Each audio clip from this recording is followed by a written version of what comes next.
Eh, Kalau pertanyaan terkait kapan kita bisa sekolah, jawabannya adalah tanyakan pada rumput yang bergoyang. Ya, karena saya tidak tahu, saya juga bukanlah yang pengambil kebijakan, karena ini semua bergantung pada kondisi keadaan daripada kota Kediri dan juga kota-kota sekitarnya. Kalau kita melihat pemetaan daripada penyebaran virus corona di kota Kediri, apalagi di kota kabupaten, itu cenderung meningkat. Jadi bukan malah menurun di tiap tahunnya, di setiap perkembangan waktunya, tapi justru ini meningkat. Oleh karena itu, ketika ada pertanyaan kapan kita masuk dan sebagainya, ya kita untuk melaksanakan kegiatan tatap muka belum bisa, artinya memang kita lebih mengedepankan keselamatan anak-anak, karena nanti takut satu kena, nanti ya semua sekolahan pasti kena. Contohnya saja ada beberapa peserta didik, ya saya dapat kabar beberapa teman kalian itu ada yang terjangkit COVID, positif, ada yang reaktif. Nah semacam itu, kalau umpamanya itu dimasukkan sekolahnya, apalah nanti jadinya. Jadi SMA 1 akan berada di berita utama di kota Kediri bahwa SMA 1 pelaksanaan tatap muka sudah menyebarkan COVID sedemikian parah dan sebagainya. Nah itu kan membuat citra daripada SMA 1 jadi turun, karena seolah-olah SMA 1 tidak peduli dengan peraturan dari pemerintah kota yang sudah ditetapkan beberapa bulan sebelumnya, seperti itu. Jadi kalau untuk jawaban kira-kira kapan sekolah lagi, setelah kebijakan itu memperbolehkan kita sekolah lagi itu. Ke kantin saya pernah, tapi malakin anak. Maksudnya malakin itu gini. Jadi saya datang ke anak, saya teriak-teriak, ngapain kamu di sini? Lagi makan Pak. Udah masuk aja ke kelas gitu kan. Kan memang waktunya jam pelajaran, anak ke kantin, itu yang saya palangin. Terus makanannya gimana Pak? Udah taruh aja di meja gitu. Terus saya suruh kembali ke kelas. Makanannya udah ditinggal aja. Nah setelah anak pergi saya makan itu. Saya ratakan, ini saya pernah, ini belum, saya pernah, saya coba, ini belum, dan sebagainya. Itu semua sudah, insya Allah sudah saya coba. Ya yang kalau bilang favorit nanti takutnya ini bahasa-bahasa endorse, saya kan enggak dapat apa-apa gitu. Kalau saya bilang ini nanti anak-anak semua ikut ke sana, wah saya nggak dapat profit, ya udah saya nggak bilang apa-apa, ya diam aja. Yang penting enak semua lah.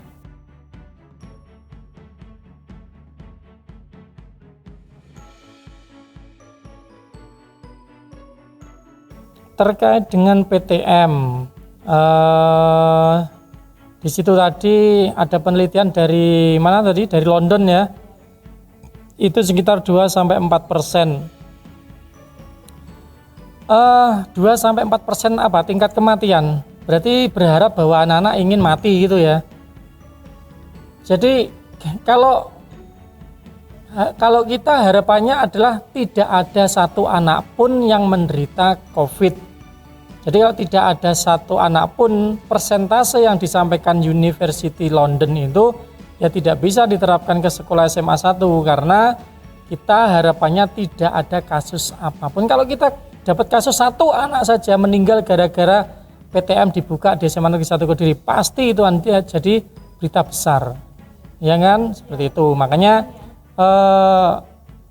hal-hal yang rawan dan sebagainya itu kita hindari. Kalau kemarin kita memutuskan adanya new normal, ternyata ketika proses new normal tingkat berbahayanya di kota Kediri itu cenderung meningkat.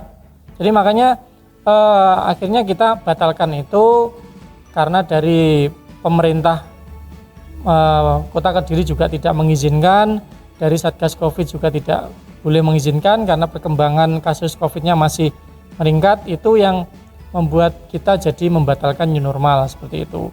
Dan juga ada kasus dari sekolah lain memasukkan peserta didik, ternyata ada salah satu bapak atau ibu guru yang terjangkit COVID semacam itu. Nah itu kan bahaya.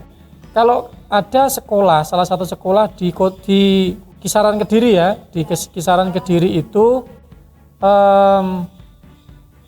mereka memasukkan atau menerapkan kegiatan PTM itu, ya mungkin mereka memiliki pertimbangan lain. Artinya mungkin di daerah sana itu area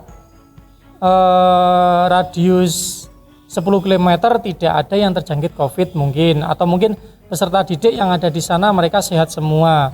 Kalau SMA 1 ini kan anaknya nggak sehat-sehat semua anaknya. Ya perlu obat.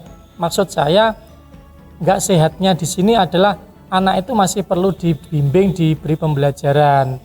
Nah jadi obatnya itu. Jadi nanti ketika mereka keluar mereka sehat, jadi orang yang cerdas, pintar dan sebagainya gitu.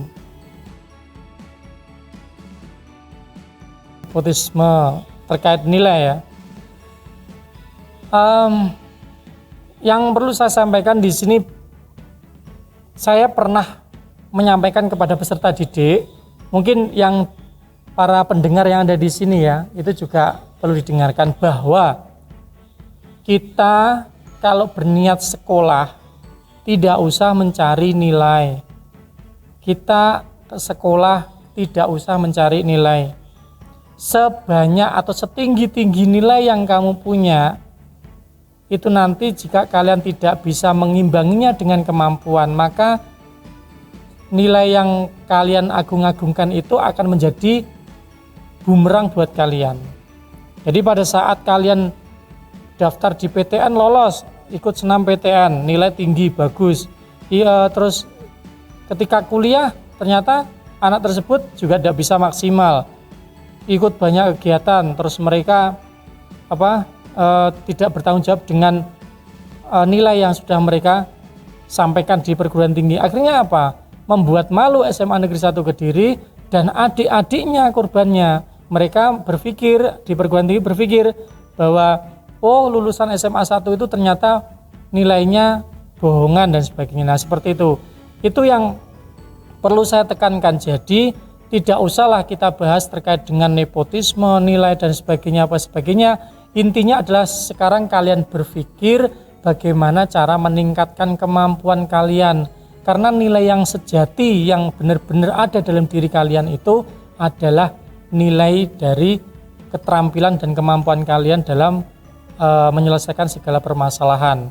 Kalau hanya rapot, ketika rapot itu ditaruh di rumah, tiba-tiba listriknya konslet, terus rumahnya kebakaran, rapotnya kebakaran, mau daftar ke perguruan tinggi tidak bisa karena tidak ada bukti dari rapot, apa yang akan dilakukan? Tidak bisa apa-apa. Kecuali ketika kita sudah mengasah kemampuan kita, rapot terbakar nggak masalah, kita punya keterampilan bagus, kita punya akademis bagus, kita benar-benar otak itu benar-benar bagus intelijensinya. Nah terus dia mau mendaftar diri dengan cara SBMPTN lewat jalur SBMPTN ya kan. Nah itu kan menurut saya akan lebih saya hargai lah, intinya seperti itu ya. Lebih saya hargai atau lebih dipandang lebih bagus daripada jalur-jalur yang lain, karena mereka mandiri, mereka melakukan uji coba sendiri sesuai dengan kemampuan mereka sendiri tanpa ada bantuan yang lain. Itu kalau menurut saya yang luar biasa. Peserta didik yang lolos di SBMPTN itu yang luar biasa.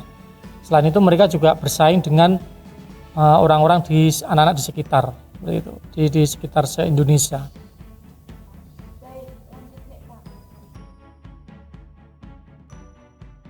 Ya, terkait dengan hal semacam itu harusnya mungkin perlu adanya komunikasi lah dengan Bapak Ibu guru. Intinya gini, ketika kita memahami keadaan yang semacam ini, karena untuk mengukur kemampuan anak terkait dengan pemahaman materi pada saat itu, tugas itu wajib. Mungkin perlu komunikasi dengan Bapak Ibu guru, Pak, Bu, karena ini COVID dan kita setiap pelajaran dan setiap jam pelajaran itu kita diberi tugas oleh Bapak Ibu guru mohon untuk memberi tugas yang ringan.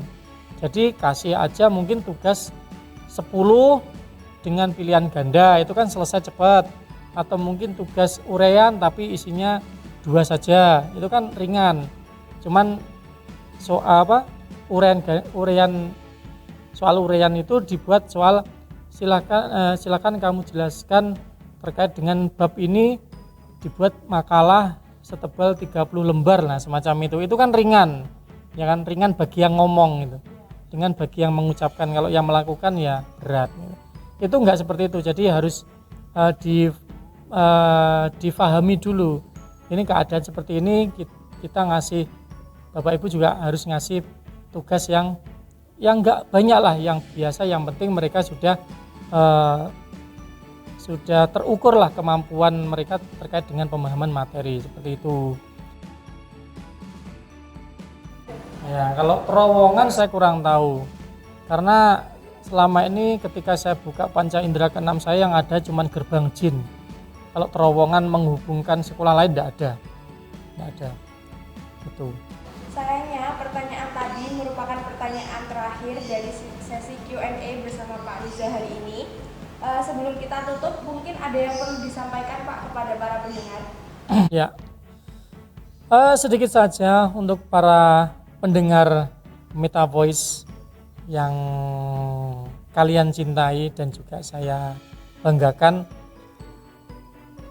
Dimanapun kalian berada, dimanapun kalian saat ini dalam kondisi apapun, saya mohon tetaplah semangat, tetaplah menjadi peserta didik SMA Negeri 1 Kediri dengan kebanggaan yang kalian miliki di sana. Janganlah pesimis, janganlah menjadi anak yang pemalas atau mungkin menjadi anak yang kurang komunikatif, tapi cenderung tingkatkanlah prestasi kalian meskipun kalian berada di sana, kalian berada di rumah, kalian berada di manapun, di kondisi apapun. Janganlah menjadi anak yang